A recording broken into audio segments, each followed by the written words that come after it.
meu nome é Nice e sejam bem-vindos a mais um áudio aqui para o canal. E hoje nós daremos início a um novo livro. Este livro chama-se O Castelo dos Sonhos. É um romance ditado pelo espírito Antônio Carlos e psicografado pela médium Vera Lúcia Marinzec de Carvalho. Espero que vocês gostem da escolha do livro. Então, vamos para o primeiro capítulo. O Castelo dos Sonhos. Silas, Silas! Gritou Maria, andando apressada pela trilha que levava ao açude. Estou aqui, Maria, respondeu um garoto de 13 anos, saindo de trás de uma moita de capim alto. O que está fazendo aí, menino? Maria perguntou, olhando-o. Está brincando de príncipe? Não sou príncipe, nem quero ser, respondeu Silas, determinado. Mas brinca com o castelo. Este é o grande lago, apontou o menino para as águas represadas, onde existem peixes coloridos e se passeia de barcos. O castelo é enorme, tem muitos cômodos e 2 torres altas. Maria olhou para a casa e sorriu. Era muito grande mesmo, possuía vários quartos, várias salas e uma cozinha espaçosa. Tinha 2 chaminés, uma da lareira e outra do fogão da cozinha. E não existia lago ou barcos, mas sim um pequeno reservatório de água. As 2 torres, exclamou Maria, são lindas. São mesmo. De cima se pode ver toda a região, exclamou o garoto, suspirando com um olhar sonhador. Com uma vara, Silas imaginava que pescava. Maria o observou. É difícil acreditar que Silas seja filho do Senhor João e da Dona Violeta. Mas foi minha mãe que fez o parto e eu fiquei no quarto ao seu lado ajudando-a. E ele é filho deles mesmo, sem nenhuma dúvida. Mas ele é diferente. Isto é, Silas é alegre e sonhador. Silas também observou Maria e pensou. Maria é tão boa. Queria que ela fosse minha mãe.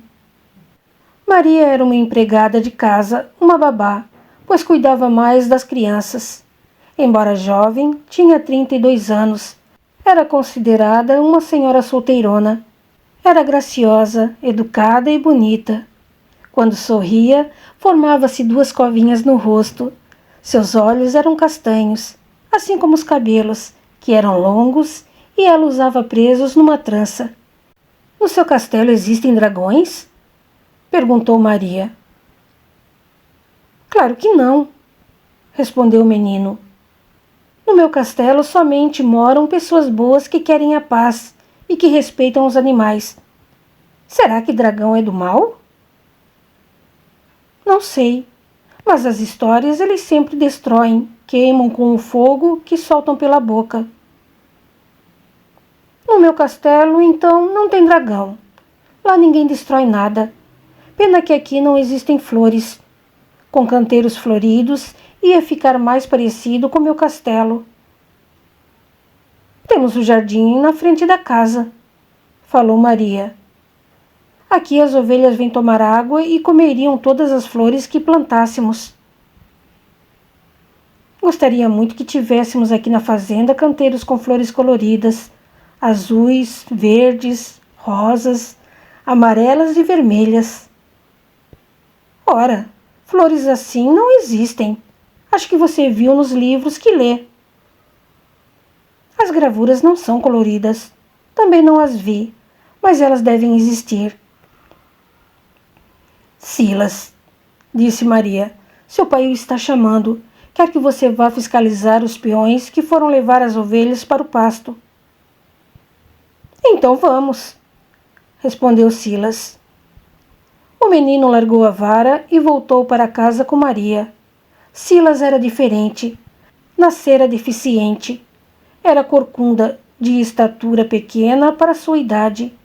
Tinha uma perna à esquerda mais fina e alguns centímetros mais curta. Seus cabelos eram ruivos e ralos. Seus traços eram desarmoniosos. Lábios grandes com os dentes salientes, sobrancelhas grossas, olhos pequenos e nariz achatado. Sobressaíam-lhe as mãos grandes. Era, porém, uma criança meiga, amiga de todos, obediente, inteligente e estudiosa. A família, pessoas importantes na região, morava na fazenda. O pai dele, João, diversificava na produção. Criava ovelhas e fazia diversos cultivos. A fazenda ficava longe da cidade e os vizinhos também não eram próximos.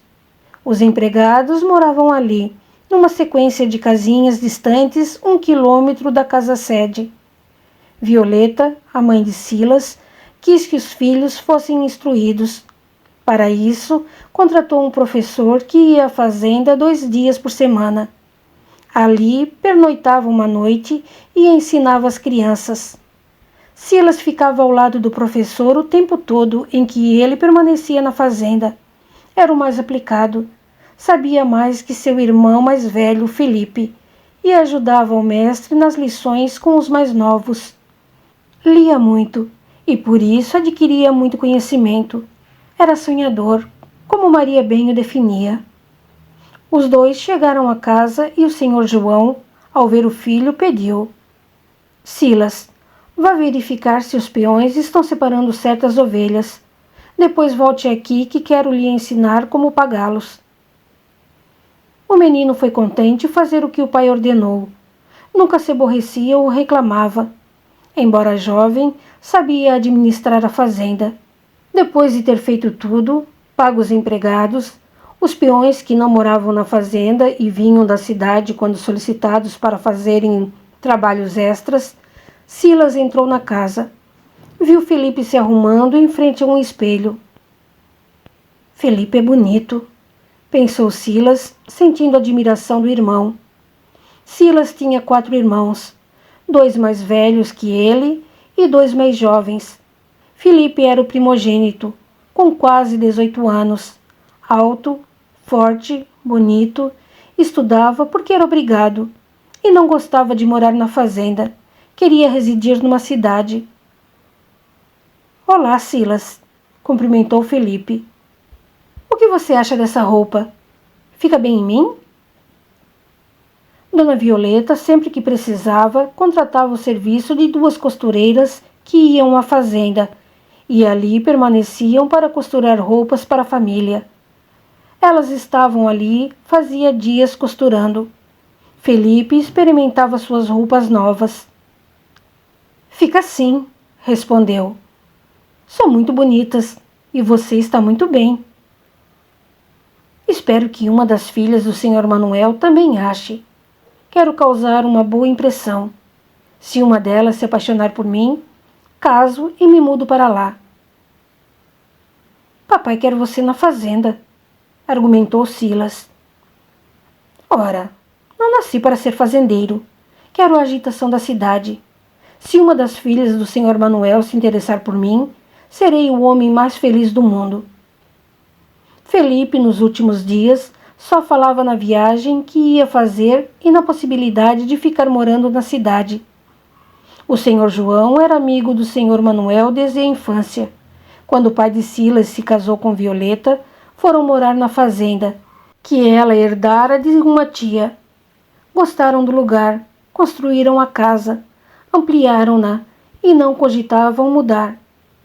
Embora distantes, pois a cidade em que o Sr. Manuel morava era longe dali, continuavam amigos, se correspondiam e se visitavam.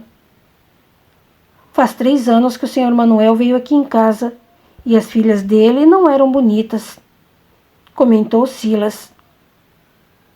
Eram meninotas e nessa fase são desengonçadas. Agora, moças, devem estar bonitas. Mas isso não tem importância. Você casaria com alguém somente para não morar na fazenda? Não o entendo. Aqui é tão agradável. Gostos são diferentes, não me critique. Não o faço por você gostar daqui, respondeu Felipe. Desculpe-me, Se você ficar na cidade, vou sentir sua falta. Não vou ficar dessa vez, respondeu Felipe. Se tudo der certo, ficarei noivo e voltarei para o casamento, que deverá ser marcado. O senhor Manuel tem somente filhas e irá gostar de ter um genro filho do seu melhor amigo para trabalhar com ele no seu comércio de exportação. Você já falou ao nosso pai sobre isso? Perguntou Silas. O objetivo da viagem é levar Marta para conhecer o noivo, filho de um primo de papai. Já falei. Ele me disse que sou jovem para casar, mas não colocou objeções. Falou que ficará contente se eu namorar uma das filhas de seu amigo. Pena que você não vai. Não conhece a cidade nem o mar. Vou cuidar da fazenda, respondeu Silas. Assim papai viajará sossegado. Silas, você não parece ter somente 13 anos.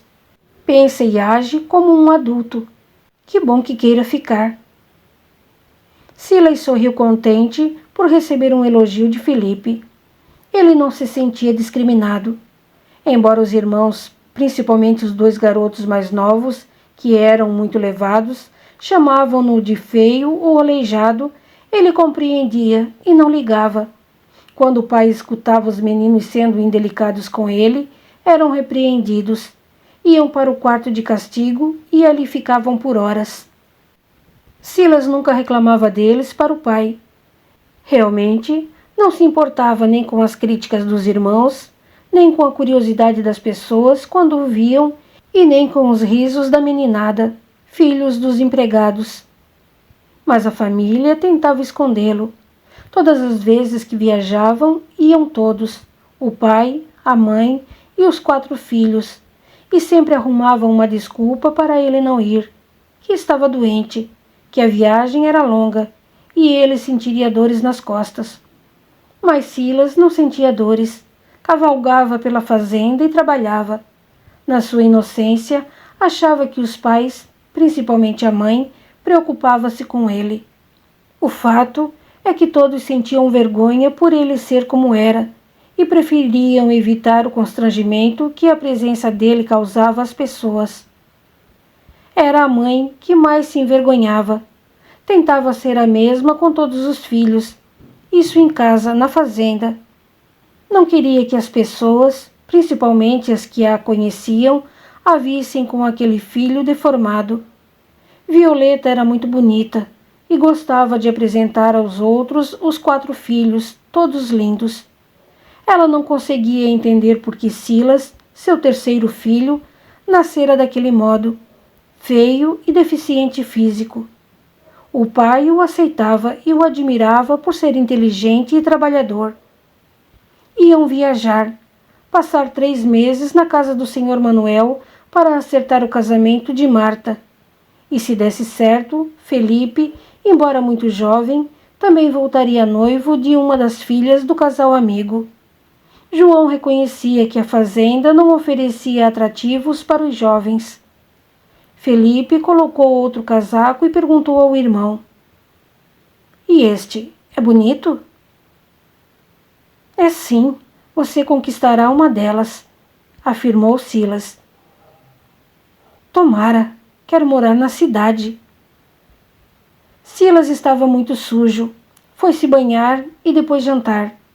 No jantar, somente falavam da viagem. O menino participou da conversa. Gostava de ver todos felizes. Estava contente por seu pai lhe confiar a fazenda. Silas, disse João, o pai. Se precisar de alguma informação, é só verificar meus apontamentos na caderneta. Creio que já deixei tudo acertado. Vou ensiná-lo a abrir o cofre. Se precisar de mais dinheiro, pegue, mas marque tudo. Isaías irá conosco, mas Maria ficará e tomará conta de você. Não se esqueça de se alimentar direito. Preocupo-me com você, disse a mãe. Não precisa se preocupar, mamãe. Vou me alimentar direitinho e cuidarei de tudo. Como você é um bom menino, exclamou Violeta, que se levantou e depois beijou o rosto de Silas. O garoto sorriu feliz. Queria viajar com a família, conhecer a cidade grande e o mar, mas teria de ficar para cuidar da fazenda. Amava-os muito e não queria constrangê-los. Quando os pais recebiam visitas, estas o observavam, ora com sorrisos estranhos, ora com piedade. Silas entendia que a mãe se aborrecia com a curiosidade das pessoas em relação a ele. E aquela viagem era importante.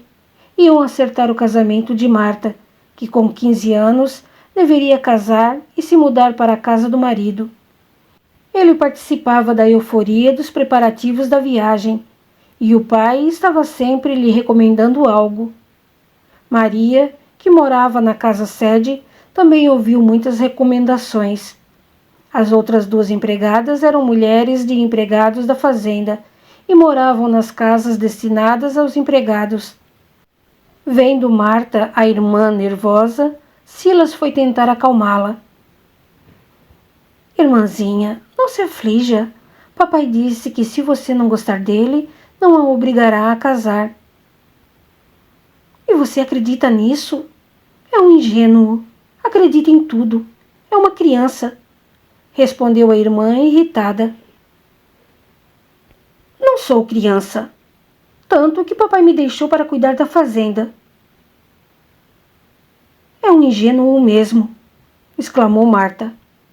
A fazenda poderia ficar sob a responsabilidade dos empregados, principalmente de Isaías, que é um bom administrador. Papai levará Isaías para que ele o ajude a comprar mais ovelhas. Você não irá conosco para não causar má impressão à família do meu noivo, para eles não acharem que eu posso ter um filho como você. Marta começou a chorar. Silas a abraçou. Não chore, Marta. Seu noivo é bonito e disseram que é gentil. Desculpe-me, Silas, mas acho um absurdo papai acertar o meu noivado. Ele tem 25 anos. É um velho. Rapazes casam normalmente nessa idade. Você vai gostar dele. Não quero ir. Queria ficar com você, falou Marta em tom queixoso. Silas fez uma prece pedindo a Deus para que o noivo da irmã fosse de fato uma boa pessoa. Se tudo desse certo, Marta não voltaria com eles. Casaria e ficaria com o marido, que também era fazendeiro. Iriam residir na fazenda dele, que não era distante da cidade em que o senhor Manuel morava. Naquela noite, Silas ficou pensando no que a irmã disse. Acho que Marta tem razão. Meus pais não querem que as pessoas me vejam. Por que será que nasci tão diferente assim? As pessoas me acham feio, sou um aleijado. Mas não quis ficar triste. Se todos estavam alegres, ele também deveria estar. Marta estava nervosa, mas ele sabia que sua irmã estava contente. Receberam uma foto do noivo, achou-o bonito e tiveram informação de que ele era uma boa pessoa, educada, gentil e que por foto achara Marta linda.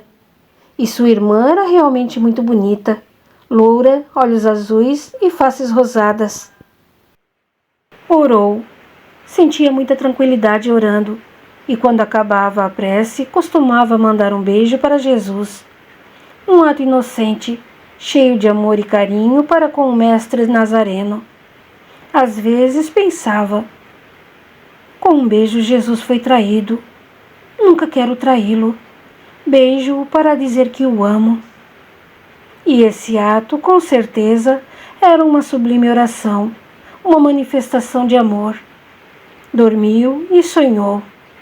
Seu espírito, afastado do corpo físico, saiu e foi se encontrar com um amigo querido, seu instrutor, de quem recebia orientações. Foi a uma colônia, cidade espiritual, onde fora morador antes de reencarnar. Ali as pessoas o saudaram e ele respondeu aos cumprimentos alegre e sorrindo. Sentou-se num banco e olhou a paisagem à sua frente. Um lindo lago de águas claras e brilhantes. Água! Exclamou ele com contentamento. Fonte de vida! Como é bom usufruir dela! Seja sempre benéfica. Virou-se e viu o seu castelo. Sabia que era uma construção enorme, onde existiam vários departamentos, e lá estavam as 2 torres, locais de observação, 2 prédios mais altos. Como é lindo! É o meu castelo dos sonhos. Silas olhou para o senhor que o chamou. Era Gabriel. Conhecia-o sem entender como nem de onde. Abraçaram-se. Silas sentiu-se adulto. Parecia ter outro aspecto, mas isso não importava. Ele era, ali no seu castelo, um ser, um espírito, uma alma querendo aprender. Isso é um castelo? Por que estou aqui? Por que sonho? Perguntou Silas. Este lugar é um oásis de bênçãos, onde por algum tempo nossa alma estagia para angariar forças para a caminhada. Não o chamamos de castelo. É uma construção que serve de abrigo a nós que fizemos um propósito de ser útil. É um refrigério para aqueles que imprudentemente quiseram ser servidos e que agiram erroneamente. Você, Silas, está aqui porque orou com sinceridade antes de dormir. Vibrou com carinho, se afinando com a harmonia deste local. Agindo assim, você pôde ser transladado para cá, rever amigos, receber incentivos e recordar um pouquinho do que planejou fazer. Gosto de rever esse lugar, mas não preciso de forças. Tudo está bem comigo. Silas, meu amigo, logo você terá de superar perdas e ser forte. Lembre-se de que o amor é a luz que ilumina nosso caminho. Confie e ore sempre. Farei isso. Silas, menino, saiu a saltitar pelo gramado, encantado com aquele lugar que lhe parecia brilhar. As cores eram mais definidas, o aroma agradável, e havia canteiros com flores coloridas por todos os lados. Queria morar aqui. Com certeza voltarei, exclamou. Gabriel olhou-o com ternura. Sorriu vendo seu discípulo contente, indo de canteiro a canteiro, acariciando as flores. Eduardo, um desencarnado jovem que o acompanhava e tinha escutado o diálogo do mestre Gabriel com Silas, indagou curioso. A oração tem tanta força assim? O que Silas orou? Foram preces decoradas? Seu corpo físico é tão jovem. Ele sabe fazer preces espontâneas? Gabriel, com um sinal, convidou Eduardo a sentar-se e o elucidou. Muito se tem recomendado orar antes de adormecer, e Jesus nos recomendou que orássemos sempre. Mas como orar sempre se temos de trabalhar e estudar? Perguntou Eduardo, querendo aprender.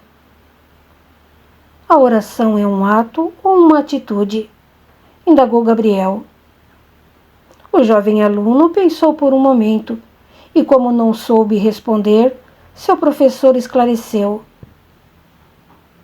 Orar é uma atitude que se pode manifestar por atos, como ao proferirmos uma prece. Orar é sempre ter atitudes salutares de amor em todos os instantes de nossa vida. É necessário que criemos vibração benéfica, nos envolvamos nela e que vivamos no bem, tenhamos hábitos bons e evitemos os maus. E isso não nos impede de trabalhar e de estudar. Cumprindo nossas obrigações diárias com carinho, ânimo e disciplina, nos fortalecemos espiritualmente. A oração permanente que nos recomendou Jesus é que nos iluminemos interiormente. E se por atos fizermos preces, sejam elas repetidas ou uma conversa espontânea com Deus, elas são fortalecidas por nossas atitudes. Quando as preces vêm de um ser purificado pelas boas ações, abrem um canal para a espiritualidade maior. Silas aprendeu aqui conosco a orar espontaneamente e, encarnado, aprendeu a fazer preces decoradas. E ele as faz das duas maneiras, e é pelos seus atos externos, a maneira como vive, sua verdadeira oração. Silas está provando que aprendeu a lição. É pela sua maneira de agir que seu espírito pode vir nos visitar enquanto repousa o sono benéfico. A oração alimenta nosso espírito. Entendeu? Sim, respondeu Eduardo. Quero seguir o exemplo que Silas nos está dando. Quero aprender. Faça sempre o bem e manterá em si uma oração constante. Gabriel deu por encerrada a conversa, aproximou-se de Silas e, com muito carinho, o levou de volta ao seu provisório lar terreno. O garoto acordou com um raio de sol que passou por uma fresta da janela. Sorriu contente. O sonho de novo. Agradeço ao Senhor meu Deus por esse sonho maravilhoso. E fez a sua oração, em que novamente misturou a sua espontânea com a decorada que lhe ensinaram no catecismo. Dormia num quarto sozinho. Somente os dois irmãos mais novos, por serem pequenos, dormiam no mesmo aposento. Mas assim que Marta casasse, eles ficariam cada um num quarto. Levantou-se disposto e foi tomar seu de jejum. Seria naquele dia a última aula do professor. Depois, ele somente voltaria quando a família regressasse da viagem. O senhor que os ensinava levou para ele alguns livros que seu pai mandara comprar. Teria muito para ler. Esse presente lhe agradou demais. Gostava muito de viajar com as leituras e sonhava que vivia como os personagens. 4 dias passaram agitados. Silas escutou novamente as muitas recomendações. Todos estavam eufóricos com os preparativos. Silas, disposto e contente, ajudou todos os familiares. Continua no capítulo 2. Até lá!